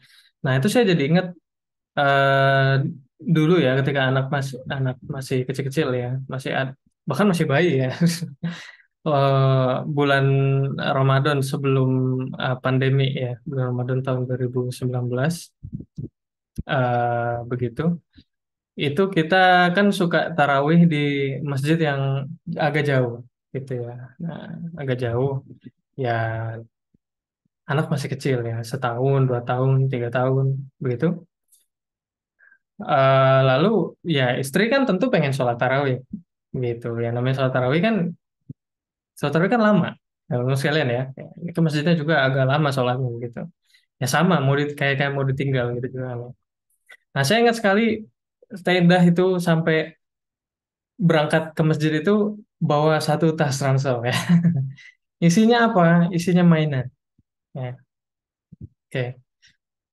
Mainan supaya apa? Ketika ibunya sholat tarawih, ya, ya anak-anak bisa main. Ya, itu namanya pengkondisian, Conditioning. ya, pengkondisian fisik yang disesuaikan dengan anak. Ya, karena anak di usia itu ya 2 tahun 3 tahun ya senangnya main. Kita bawa mainan dia senangi. Ya. Puzzle, ya, coret-coret, kemudian buku. Kemudian bawa cemilan juga karena anak usia segitu Iya, pasti cemilan makan itu terus. pasti kebutuhan dasar gitu. Itu kebutuhan paling basic ya, kebutuhan fisiologis makan ya. Paling banyak malah anak tantrum di usia 2 3 tahun itu ya kalau nggak karena lapar karena ngantuk. Nah, itu aja sebenarnya. Nggak usah Capek. pusing-pusing ya. Begitu ya. Meskipun mereka nangis-nangis nggak dibeliin mainan lagi jalan-jalan di pasar, di mall gitu misalnya. Nangisnya karena kita kita pahamnya nangisnya karena mainan, tapi coba dikenal itu sebenarnya karena capek. Nggak jauh-jauh dari sana, begitu. Ya, nah coba. Jadi kita lihat ya. Tentu kalau aturan buat anak 3 tahun ya nggak bisa aturan yang repot-repot ya. Apa aturannya ya? Selama ibu seminar, kakak main. Nanti kalau kakak bosan, ibu sesekali ngecek. Itu aturan. Hmm. Gitu ya. Selama ibu seminar, kakak main. Nih, kakak mau main, mau kakak tadi kata Teh Indah libatkan. Kakak mau bawa mainan apa aja? Nah, begitu. Atau kalau mau tinggal sama tante pun juga begitu, boleh saja, ya. Tinggal sama tante, kakak mau bawa mainan apa aja, biar nggak bosen, begitu. Nah, itu pengkondisian. Itu juga sekaligus menjelaskan aturan, gitu ya. Kalau memang anak usia 3 tahun itu pasti karena kebutuhan geraknya tinggi ya, ya itu harus apa ya kalau bisa seminarnya, kajiannya kita lihat juga lingkungannya apakah memadai buat Ya, anak buat anak gitu. bergerak Hmm, begitu ya, karena memang ya itu 3 tahun kebutuhannya. Itu tadi ya kita memberikan aturan yang sesuai dengan sesuai dengan kapasitas kapasitas. anak. Ya, sesuai dengan fasenya anak iya, gitu. anak 3 tahun disuruh diem 1 jam, mana ada teman-teman sekalian nggak akan ketemu, ya kecuali anak itu tidur, ya begitu ya, nggak akan ketemu anak 3 tahun disuruh diam, ibu seminar dulu 2 jam, kamu diem ya di situ, itu yang aneh anaknya atau orang tuanya, ya begitu ya, nggak ada kapasitas anak 3 tahun bisa diem, ya nggak ada, ya sunatullahnya seperti itu, sudah Allah ciptakan. Maka kita kasih aturannya yang sesuai kapasitasnya, begitu. Boleh kakak boleh main, kakak boleh lari-lari, tapi lari-larinya di sana, Mm-mm. begitu. Ya. Ajak anak ke masjid tarawih, ya. Kakak boleh lari, tapi lari-lari di bagian sana. Jangan di lari tempat orang sholat. Nah, itu memudah anak mudah paham ya. Dia boleh lari, tapi di bagian sana. Begitu. Dan alhamdulillah memang pada saat itu masjidnya ya friendly sama Mm. anak-anak. Jadi anak-anak berisik nggak jadi masalah. Ya, bahkan ketika ada anak yang nangis, langsung imamnya mempercepat bacaannya. Ini baru masjid bagus ya. Itulah enak ya. Kalau sholat di masjid bagus seperti itu ya. Nah, jadi kita kenali ya, apakah itu. Jadi ibu juga boleh lihat ya, apakah ini memungkinkan anak saya buat main bergerak tadi kata Teh Indah ya. Kalau sulit, maka ya sudah strateginya berarti boundaries dan conditioning di tempat tante. Begitu ya, karena nanti akan menyulitkan. Bukan anaknya nggak bisa ya, bukan kitanya nggak bisa ya, tapi memang ya tidak memungkinkan untuk segitiga kemandirian ini ada dalam kondisi seminar itu. Tapi akan memungkinkan untuk ada ketika di tempat antenya lebih mudah. Makanya dibuat boundaries dan conditioning di situ. Ya nggak bisa ditinggal sepenuhnya. Ya sudah ya. Nanti setiap jam ini sama jam ini kalau bosen telepon ibu. Hmm. Nah, itu boundaries namanya. Ya, kalau kakak bosen nanti udah main, telepon ibu. Ya, nanti kita video call dari tempat tantenya. Itu boundaries, aturan yang jelas. Oke, mudah-mudahan bisa kebayang. Ya, sesuaikan dengan kapasitas anak. Nah ini saya di sekolah swasta, nggak terlalu banyak anaknya satu kelas. Saya ngeliat ini prinsipnya bagus banget untuk lucu. Ya, lucu ini maksudnya gimana? Tipo kayaknya. Lucu, lucu. Oh, ya, nggak tahu ya. Saya Ya, ya ini tipe-tipe. tiponya tapi nggak ketangkep maksudnya apa gitu. Monggo ya mungkin Ibu bisa ini. Ya, Masya Allah. Ya memang iya, tapi dalam konteks pendidikan formal memang harus kita tambah lagi strateginya. Ada sedikit modifikasi. Begitu. Mudah-mudahan nanti ada kesempatan lah untuk bahas dalam konteks pendidikan formal. Tapi ya kami sendiri sejujurnya nggak punya banyak pengalaman ya dalam konteks pendidikan formal. Begitu hanya sedikit sekali pengalamannya. Eh, Meskipun pernah berkecimpung di pendidikan formal, istri ya saya di non formal juga pernah ketika kuliah. Begitu, tapi pengalaman kami nggak banyak. Jadi eh, mungkin bisa Ibu Gavin Smam belajar sama yang lebih ahli dalam konteks manajemen kelompok, ya, Manajemen manajemen kelas ya. kelompok, manajemen kelas eh, di pendidikan formal. Saya jadi keinget di Instagram tuh ada akun-akun Instagram ya. Hmm. Saya lupa namanya. Mungkin ibu sendiri sudah follow ya. Jadi ada akun Instagram tuh yang dia guru BK, itu dia buat besar kok akunnya ya. Saya lupa namanya siapa gitu. Akunnya besar ya, alhamdulillah. Dan beliau suka membagikan strategi-strategi itu bonding dengan siswa. Begitu ya, manajemen kegiatan dengan siswa agar bondingnya menguat dan yang lain itu dia suka bagikan. Nah, saya lupa ya, benar-benar lupa apa akunnya gitu. Nah, itu memang guru BK begitu. Jadi akan lebih tepat jika belajar dengan yang lebih berpengalaman terkait ya penerapan di pendidikan formal. Oke. Silakan. Dari Bu Uma, Uma, anak saya 2 tahun. saudara. Anak saya 2 tahun, apakah usia segini cukup buat diajak kerja sama orang tuanya? Tapi kadang anaknya suka malu kalau ketemu orang, apalagi pas saya ngajar anak-anak ngaji, dia suka cemburu, nggak boleh orang lain diajarin sama saya. Kenapa? Apakah ini normal? Oke, anak usia 2 tahun, ibu keterampilan sosialnya eh, belum Belum. ini ya, belum matang gitu ya, Jadi wajar. belum matang. Jadi ya wajar gitu ya. Dan juga anak-anak usia 0 mungkin baru 4 tahun gitu ya, baru 4 tahun dia mulai ada ketertarikan untuk misalnya bergaul sama orang lain gitu ya, maka dari itu untuk keterampilan sosial itu ternyata ya teman-teman, menurut penelitian bukan dengan banyaknya kita ngajarin anak untuk bergaul dengan orang lain gitu ya, untuk bermain dengan teman sebayanya, tapi Yang jadi tolak ukur bagusnya keterampilan sosial anak di usia dini adalah bagaimana hubungan yang sehat antara orang tua dan anak di rumah. Antara orang tua, suami dan istri yang mencontohkan kepada anaknya. Apakah ada interaksi positif di sana? Terus juga yaitu dari sisi bondingnya, teman-teman. Adanya pelukan, adanya komunikasi, ya. Terus juga kita banyak bertanya tentang nggak hanya pertanyaan tertutup ya. Tadi di sekolah seru nggak? Misalnya gitu kan itu pertanyaan tertutup ya. Jawabannya hanya seru dan enggak, tapi kita pancing ya dengan pertanyaan yang terbuka gitu. Lalu, tapi kadang kalau anaknya suka malu kalau ketemu orang, apalagi pas saya ngajar anak-anak ngaji, dia suka cemburu, nggak boleh orang lain diajarin saya. Nah, ini kita ngasih aturan yang jelas sama anak. Bisa nggak anak 2 tahun dilibatkan? Bisa dengan bahasa yang sederhana banget gitu ya. Kalau misalnya anaknya saat ngaji ya nggak mau untuk bergaul sama orang lain, nah berarti kita harus briefing dulu nih di rumah. Kakak, kita mau ngaji. Kalau nanti nggak mau main sama temen, nih kita ibu bawain mainan. Kita harus conditioning karena kita udah tahu nih kapasitas anak saya, keterampilan sosialnya belum matang. Jadi ya udah nggak apa-apa asal kita belajar untuk mengenalkan anak dengan lingkungan luar. Gitu ya. Targetnya adalah anak nyaman ada di lingkungan luar. Jangan dulu targetnya anak pengen bisa bergaul dengan orang lain, tapi Sure, gitu. satu aja dulu targetnya. Targetnya adalah anak nyaman main di luar, gitu ya. Dengan kita kasih aturan bahwa ini ibu bawa mainan, kamu main di sini, gitu. Kalau misalnya nanti di sana tantrum, gitu ya. Kalau misalnya nanti di sana rewel, ya itu wajar aja, Ya normal. Jeda normal. dulu. Oke, kita tenangin dulu, Nih, kita ini validasi dulu. dulu, Ya gitu ya. di interaksi positif lagi. Ya Mm-mm. ya ya nggak apa-apa. Jeda dulu. Ya itu usia 2 tahun ngajar ngaji, bawa anak usia 2 tahun ya begitulah kondisinya ya. Nggak perlu inilah, nggak perlu terlalu khawatir dengan penilaian-penilaian sosial orang.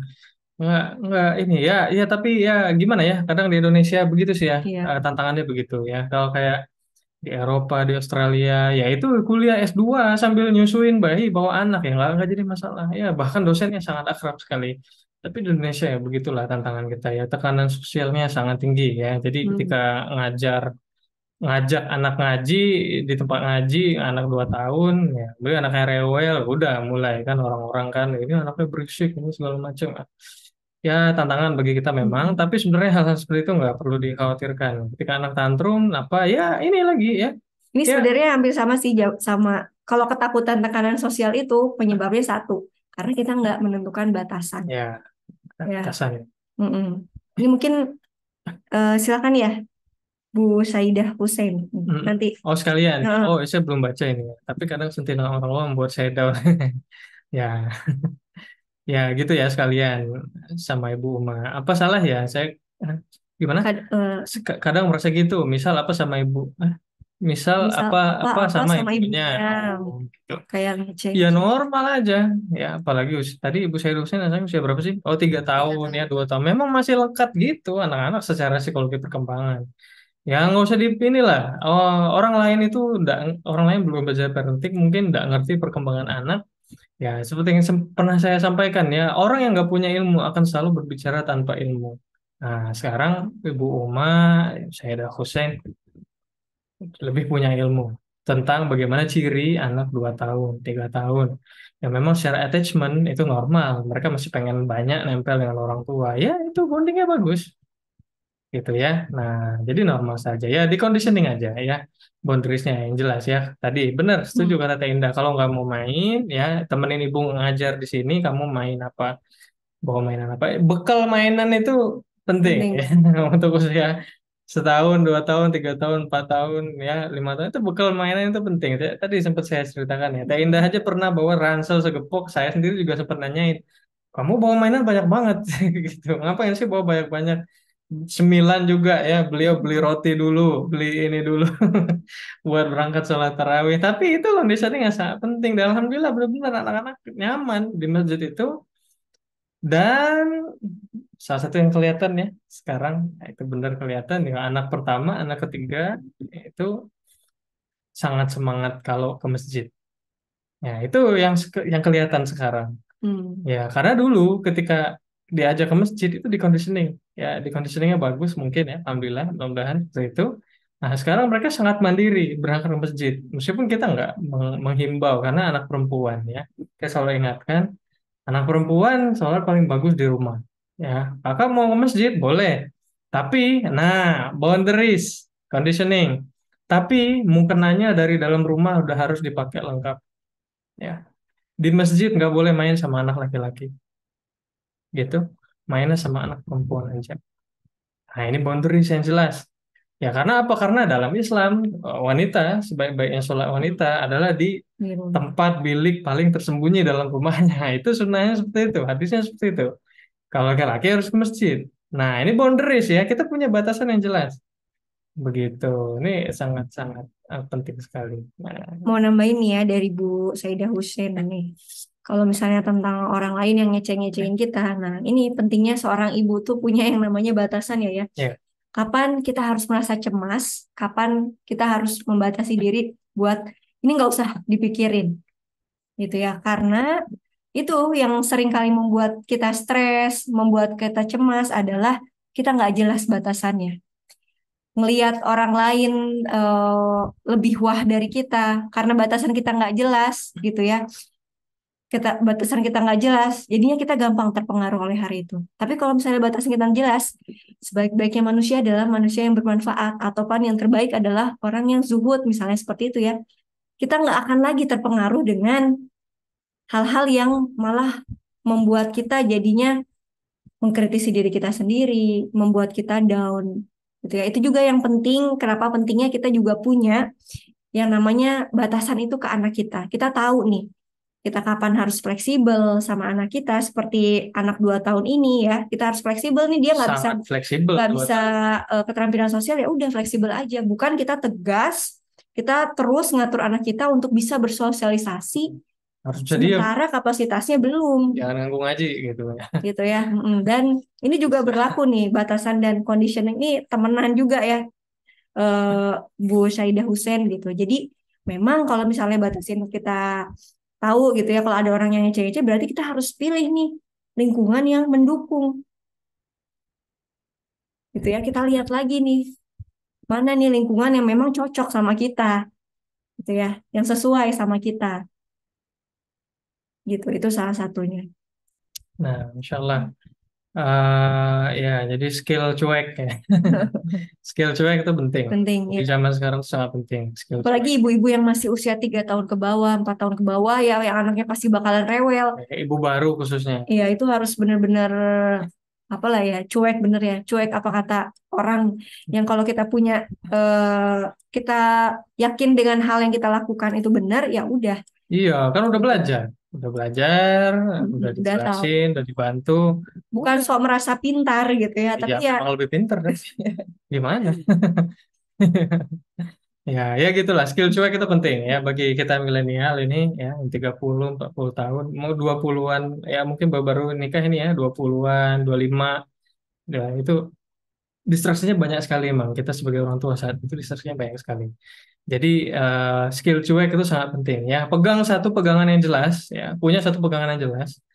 Mau belajar parenting, belajar dari sedikit saja, satu, dua, tiga gitu. hmm, Oke ya, saya belajar parenting sama siapa? Ya sama siapa Ustadz namanya, Abu Ustadz Sofyan. Abdullah Zain saja begitu ya, saya pegang terus di situ ya. Biar nggak bingung teman-teman sekalian, misal begitu ya. Saya mau lihat, saya pelajarin dari parenting berdua saja, wah, misalnya gitu ya. Ya ini misalnya begitu ya. Situ saja fokus ya, supaya kita nggak bingung ya, nggak mudah terdistraksi, punya pegangan yang jelas dalam mendidik anak. Basically setiap ada banyak sekali gaya-gaya parenting ya di yang di luar sana. Ya, tapi ya sebagai seorang muslim ya saran kami sedikit tambahan ya, fokusnya selalu pada parenting yang berbasis ya berdasarkan agama kita ya, Al-Quran dan hadis-hadis Nabi SAW. Begitu. Jadi selalu dekat, lebih dekat ke sana. Selalu usahakan lebih dekat ke sana agar kita nggak bingung. Nah, begitu. Kalau parenting yang terlalu berat ke barat, bahkan nggak ada Islam-Islamnya sama sekali, ya kami sarankan sih jangan, nggak usah sih kalau kami sarankan seperti itu. Ya, kurang lebih sulit karena kita belum mampu menseleksi. Hmm, Ya, Nyaring yang gitu. mana? Gitu. Ya, istilahnya orang yang bisa menseleksi itu adalah orang yang lebih tahu. Hmm. Begitu ya. Tapi kita sebagai pelajar, ya kayak kami juga dalam ilmu agama masih pelajar, ya kan? Ya, ya maka ya kita ndak asal pilih ustadz dalam belajar, begitu. Kita pilih saja ustadz yang sudah jelas kita jelas arahnya, begitu, agar kita nggak terombang-ambing. Karena kita ndak bisa menseleksi mana yang benar, mana yang salah. Ya, kita belum punya ilmu untuk itu, maka itu saja. Jadi supaya kita nggak mudah terdistraksi, nggak mudah termakan omongan orang dan semacamnya. Nah, lalu ini ada pertanyaan lagi dari 05772. Nah, ini kayak apa ya? Kayak bacain apa radio gitu ya. Ya, ini ada WA dari nomor ini gitu ya. Misalnya. Ya, bagaimana membangun bonding? Bonding adalah interaksi positif tadi di sini ya. Oh ya, saya lupa sampaikan. Insya Allah ini nanti posternya akan kami bagikan. Ini sudah Hmm. sengaja kami desain dalam bentuk poster ukuran A3. Jadi teman-teman PDF bisa teman-teman cetak. Ya kalau mau dicetak silakan. Ya dipercetakan cetak ukuran A3 boleh. Ya mau print sendiri ukuran A4 juga nggak apa-apa. Cuma nanti teksnya kayaknya kekecilan gitu. Nah, supaya mudah diulangi gitu ya. Intinya bonding itu adalah interaksi positif. Oke. Tadi saya juga sempat buat konten Instagram tentang itu. Nanti coba dicek di Instagram penting berdua ya tentang kebiasaan-kebiasaan kecil yang berdampak besar itu judul kontennya. Itu contohnya interaksi positif. Ya, itu diperbanyak. Itu saja. Aturan yang konsisten, aturan yang konsisten itu adalah aturan yang mudah gitu aja, Ibu. Hmm. Ya. Aturan yang susah nggak akan konsisten. Oke, tadi anak 2 tahun ikut ibunya belajar ngaji, tapi aturannya adalah anak harus diam, nggak boleh ganggu. Nggak bisa. Itu aturan yang sulit dan ibu akan selalu tidak bisa konsisten menerapkan aturan itu. Kenapa? Karena itu aturan yang susah. Paham maksudnya? Ya, aturan yang susah diikuti anak. Oke, aturan yang mudah, aturan yang khususnya adalah aturan yang mudah. Anak usia 2 tahun diajak belajar ngaji, oke? Aturannya apa? Kakak kalau mau ikut harus bawa mainan, nanti main di samping ibu. Ya. Kalau bosan tidur di sini, ya. Atau kalau bosan mau pulang dulu ibu anterin, misal rumahnya dekat. Nah, itu aturan. Hmm. Itu aturan. Itu boundaries. Bisa diikutin anak, ya. Gitu sehingga ibu bisa konsisten. Ketika anak mulai rewel, ayo kakak mau tidur atau mau pulang sama ayah di rumah, misal begitu. Itu namanya aturan yang mudah, oke? Tapi kalau memaksakan 2 tahun, kakak nggak boleh diem, nggak boleh ganggu ibu ngajar ngaji, harus diem, nggak akan bisa konsisten. Ya, jadi sekali lagi aturan yang konsisten adalah aturan yang mudah bisa diikuti anak-anak. Gitu. Oke. Silakan nih dari Ibu Violeta. Violeta, ini satu lagi aja ya pertanyaannya. Mungkin karena sudah jam 9 ya teman-teman. Oh, masih ada satu sih ya. Assalamualaikum Ayah Bunda, izin tanya di usia berapa anak boleh dikasih pelajaran atau diajak belajar gitu ya Ayah Bunda, terima kasih sebelumnya Ayah Bunda. Oke, jadi belajar itu balik lagi ya, kita sesuaikan dengan kapasitas kognitifnya anak-anak. Anak usia setahun bisa diajakin belajar, tapi ya belajarnya nggak Pelajari mungkin ya kan gitu. buka worksheet gitu ya, buka LKS nggak mungkin ya. Belajarnya anak usia tahun misalnya main Satu. puzzle, 1 tahun misalnya diajakin main puzzle, terus juga diajakin untuk Masukin jalan, balok, masukin balok, seperti itu. Itu yang korek tanah. teman-teman bisa banyak dapetin itu di akun-akun Instagram ya. Banyak banget stimulasi kok, Ya, stimulasi sensori, ya, motorik gitu sesuatu ya, yang bisa dilakukan itu. gitu. Jadi itu yang tadi kita sampaikan di sini ya, di sini ya, di sini. Jadi belajar boleh nggak? Ya boleh. Ya kenapa enggak? Ya Mm-mm. kan 1 tahun juga diajak belajar baca ya boleh. Kenapa enggak? Ya. Tapi ya Tapi kan kapasitasnya setahun ya disesuaikan. segitu, teman-teman sekalian. Ya segitu. Ya masih tidak tahu mana yang A, tidak tahu mana B, mana C. Tapi setidaknya dia udah terbiasa melihat alfabet. Ya, Mm-mm. terbiasa menggunakan krayon. Dia tahu nih krayon, krayon buat coret di sini, bukan masukin ke mulut. Mulut. Nah, itu kan setahun kadang masih begitu ya. Misal, Berarti untuk contoh, krayon mungkin harus kita ilangin dulu karena biasanya masih masukin ke mulut ya. ya kita lihat aja Main-main respon yang anak, lain. ya Nah, kan, kemampuannya di mana. Jadi boleh aja, selalu boleh belajar, belajar ya ajarin aja. iya, Ya belajar, tapi kapasitas anak segimana gimana anak respon, ya kan, saat diajak belajar, ya disitulah kapasitasnya. Ya jadi kita sesuaiin aja. Ya jangan dipaksa. Ya kecuali anaknya gifted ya, ya kan, kurang lebih seperti itu. Nah, kemudian, oke, ini tidak ada berarti pertanyaan lagi ya. Nah, ada tidak batasan setiap umur gimana? atau Atau tolak tolak ukur ukur tingkatan yang harus gimana gimana? dipahami. Ada tidak batasan setiap umur atau tolak ukur tingkatan yang harus dipahami setiap usia? Maksudnya gimana nih? Mungkin ciri perkembangan gitu kali ya. Ciri Jadi perkembangan perkembangan setiap kemandirian, usia, ya. begitu ya mungkin ya maksudnya ya. Nah, kalau eh, oke, kalau ciri perkembangan di setiap rentang usia anak itu ada, ya rata-rata ada. Itu dari pemerintah juga ada ya, apa namanya? Iya, Eh, SDDTK ya ya saya itu semacam ya panduan. semacam panduan tingkatan per usia di mana Ciri-cirinya. milestone-nya anak tuh udah harus sampai apa gitu. Idealnya, ya Mm-mm. average rata-rata. Nah, setahun rata-rata udah bisa apa, 2 tahun ciri-cirinya seperti ini dan lain-lain. Ya itu ada, kalau kalau yang dimaksud pertanyaannya itu ya Ibu ya. Agak kesulitan Agak- menangkap pertanyaannya begitu. Nah, tapi tetap ya itu kan, panduan itu sifatnya average rata-rata ya. Nah, tetap ada ciri unik setiap anak pasti ya, ya. Dan kita sebagai orang tua yang tahu sendiri. Mm-mm. Begitu, kita sebagai orang tua yang tahu sendiri. Nah, jadi paling mudah adalah melihat respon anak ya dalam mengajarkan kemandirian ini. Oke, ketika kita ajarkan kemandirian, anak nolak ya, anak tantrum nggak mau ya, selalu selalu kesulitan ya. Begitu ya artinya ya kapasitasnya belum, Belum. maka turunin turunin kayak tadi kami contohkan ya kan, Mm. makan sayur ya ndak bisa semangkok makan sop habis semua. Karena apa? Karena kapasitas anak ini belum segitu makan sayurnya. Ya, maka kita turunin, turunin. Oh, ya sudah makan labu siam sepotong dulu. Begitu. Paling enak adalah melihat respon anak. Nah, ini khusus di konteks anak sendiri, gitu ya. Nah, Dan selalu sih kalau misalnya anak menunjukkan ketidakmandirian, fokus lagi bondingnya lagi gitu ya, terus evaluasi evaluasi bondingnya karena biasanya munculnya perilaku menantang, ya anak tantrum, nih, terus di juga sini. anak membangkang misalnya ya agak sulit diatur. Biasanya masalahnya karena bonding, karena saldo emosinya hampir kosong gitu dan tanpa kita sadari Nah, kita malah terus nuntut anak untuk ngikutin aturan-aturan kita gitu teman-teman. kurang interaksi positif. Mm-mm. Anak pulang sekolah, ya udah pulang aja.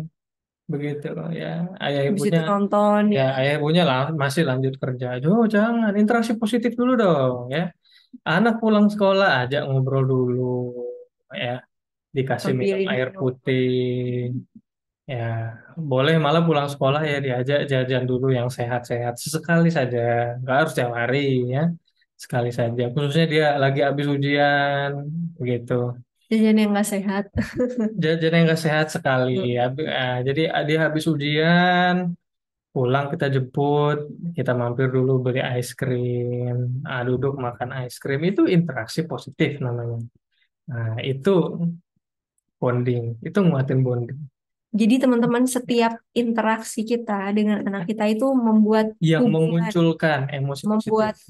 membuat ikatan gitu ya. Jadi interaksi kita diem aja sama anak itu juga nanti akan membuat hubungan yang tanpa kita sadari lama-kelamaan kok anak saya nggak dengerin saya, anak saya susah diatur gitu ya. Itu juga akan menjadi sikap kita terus-terus seperti itu. Misalnya kita acuh sama anak, biasanya akan terus seperti itu Iya, jadinya. Maka penting untuk kita terus evaluasi lagi, muhasabah lagi gitu. ya kurang lebih Seperti itu. Seperti itu ya. Jadi recap ya sebagai penutup.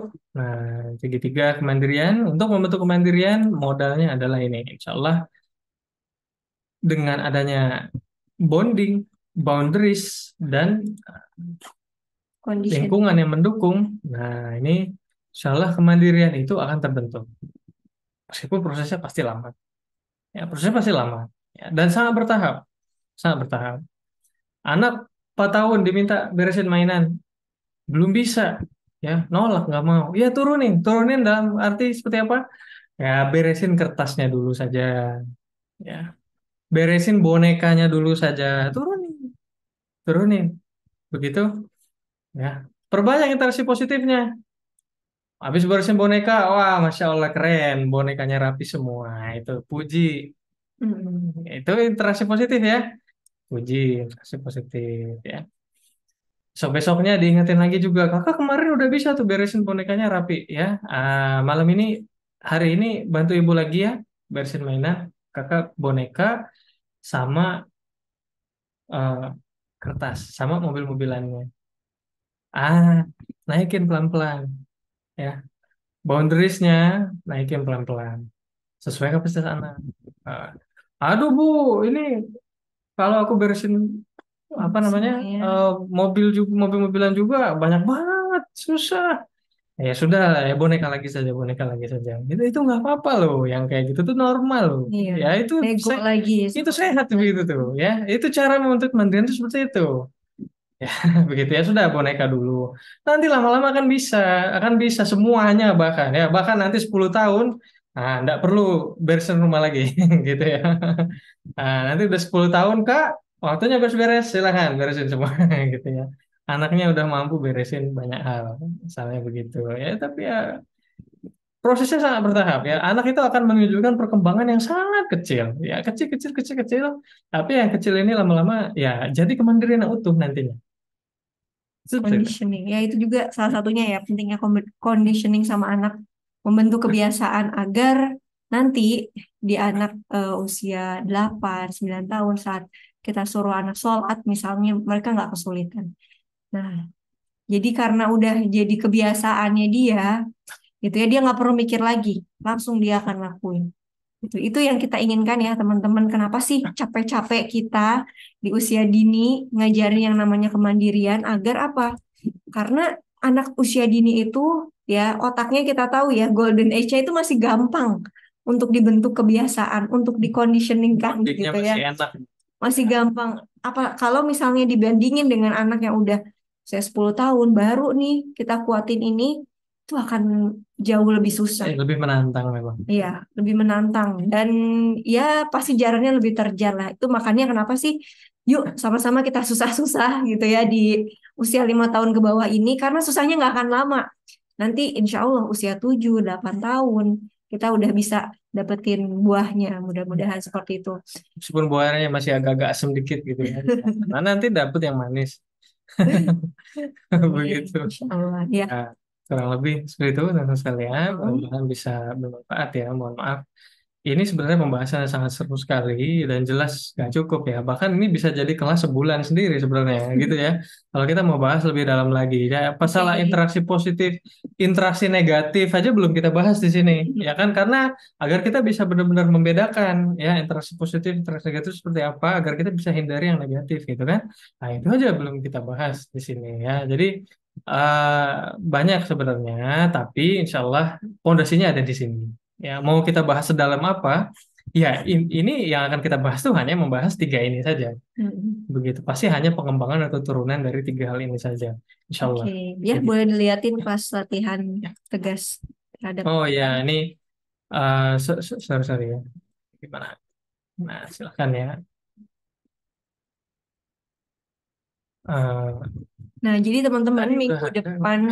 minggu depan itu dari Parenting Berdua akan mengadakan kelas yang namanya latihan tegas terhadap aturan gitu ya, biar kita tahu sebagai orang tua, biar kita nggak cepet cemas, biar kita juga nggak cepet gampang marah-marah, dan kita tahu tuntunannya sesuai syariat kita di mana batasan kita untuk bersikap fleksibel, bersikap tegas ke anak. Terus juga kita akan ngomongin juga ya berbicara tentang hukum. Ternyata dalam Islam ada teman-teman menghukum anak. Kita tahu ya di parenting sebelah itu nggak ada, nggak boleh menghukum anak. Tapi dalam Islam sendiri ternyata ada Kan nggak boleh tuntunannya. berkata jangan. Ya, ya betul ya. Ternyata menghukum anak ini ada teman-teman tuntunannya, ada tahapannya sampai kita menghukum anak gitu ya. Terus nanti di hari keduanya kita akan belajar gimana sih teknik negosiasi Nah, aturan itu dengan tadi anak. nerapin boundaries itu gimana Kita lihat negosiasinya. lagi nih eh, stimulasi apa yang kita perlukan ke otak anak nih agar anak bisa mengikuti aturan ya, memahami aturan karena ini memahami aturan ini konteksnya memang harus kita skill yang harus kita latih teman-teman sejak dini. Apa aja nih yang harus kita lakukan dan tentunya bagaimana sih teknik mendukung anak agar bisa mandiri untuk menjalankan aturan tersebut. Insya Allah kelasnya berlangsung selama seminggu gitu ya. Jadi di dalam kelas itu kita nggak hanya selesai webinar gini udah teman-teman selesai gitu ya, tapi akan kita terus cek pemahaman teman-teman. Terus juga kita Ada giring dalam latihannya. diskusi, ya ada studi kasus dan juga brainstorming. Dan tentunya dapat rekaman dan juga PDF materi. Insya Allah kelasnya minggu depan ya Dan di ada hari voucher Selasa. diskon. Oh iya, buat teman-teman Voucher di sini diskon nanti madu ada barok. voucher diskon ya dari Madu Al Mubarok. Ini Insya Allah madunya madu asli ya. Madu asli. Kenapa madu asli raw honey itu penting ya, teman-teman sekalian, dibanding, mohon maaf ya, ini madu yang ada di swalaya. Mungkin teman-teman pernah minum madu asli ya. Ketika dibuka botolnya ada gas ya, dum gitu kan ya, Ps, gitu. Habis itu ya. Tapi kalau yang madu-madu di swalayan itu kayak ya apalah TJ mungkin apa gitu kok nggak ada gasnya. Ya, kenapa? Gas dalam madu itu ya itulah antibiotiknya. Ya itulah zat aktif dalam madu yang bermanfaat buat pencernaan dan kesehatan kita. Tapi di madu-madu solar lain itu nggak ada. Kenapa? Karena sudah dilakukan pasteurisasi, ya pemanasan sehingga zat aktifnya mati. Sehingga madu-madu yang di solar itu hanya sisa manis dan rasanya saja. Begitu, manfaat kesehatannya sudah jauh berkurang. Nah, itulah kenapa rohani itu sedikit lebih mahal dan ada gasnya ya, gitu. Nah, itu karena zat aktifnya yang paling bermanfaat buat tubuh kita itu di gas itu, ya yang membuat gas itu. Hmm. Nah, itu kenapa rohani itu sangat penting. Ya, sangat bermanfaat ya buat kesehatan kita dibandingkan madu soalnya ini mohon maaf ya. Begitu, itu sedikit tambahan saja. Nah, bagi kesehatan ya, kesehatan keluarga. Oke, itu saja. Mungkin untuk sekarang terima kasih. Mesti banyak kekurangan dari kami, pastinya. Begitu, mudah-mudahan kita ada kesempatan untuk belajar di lain waktu, kita dalamin lagi. Dan kami juga membagikan pembelajaran tentang materi kemandirian ini secara bertahap lewat konten-konten di Konten. Instagram, begitu. Ya, di Instagram kita belajar kecil-kecil, nyemil-nyemil gitu ya. Nah, sedikit-sedikit gitu. Nah, jadi boleh teman-teman bisa ikuti Instagram kami berdua jika belum. Itu selalu kami berikan. Seperti tadi, contoh interaksi positif itu seperti apa. Barusan tadi kami buat ya kontennya hari ini. Jadi boleh lihat contohnya seperti apa. Jadi kecil-kecil saja, belajarnya ringan-ringan, tapi coba langsung dipraktekkan. Kurang lebih seperti itu. Selamat malam, selamat istirahat. Kita tutup dengan doa untuk majelis. Subhanakallahumma wa bihamdika. Subhanallah, Asyhadu asyhadu an la ilaha illa anta, astaghfiruka wa atubu ilaik. Terima kasih Ya, teman-teman profit yang untuk sudah sekalian ya. bergabung. Insya Allah nanti kita ketemu lagi di webinar gratis bulan depan ya. Ya, Setiap sebulan bulan sekali insya Allah. ada webinar gratis dari Gitu. Parenting Berdua. Sudah Oke. malam, saatnya istirahat teman-teman ya. Insya Allah mungkin besok ada yang libur juga. Saatnya memanfaatkan waktu bonding dengan anak Buat ya dan bonding. keluarga. Ya. Jazakumullah khairan kasiran. Assalamualaikum Warahmatullahi warahmatullahi wabarakatuh. wabarakatuh. Ya, insya Allah nanti rekaman dan materi PDF-nya, posternya akan kami bagikan di grup. Tapi mohon menunggu ya, kemungkinan besok, besok mungkin besok siang atau besok sore. Begitu, silahkan ditunggu. Terima kasih. Ya, selamat beristirahat.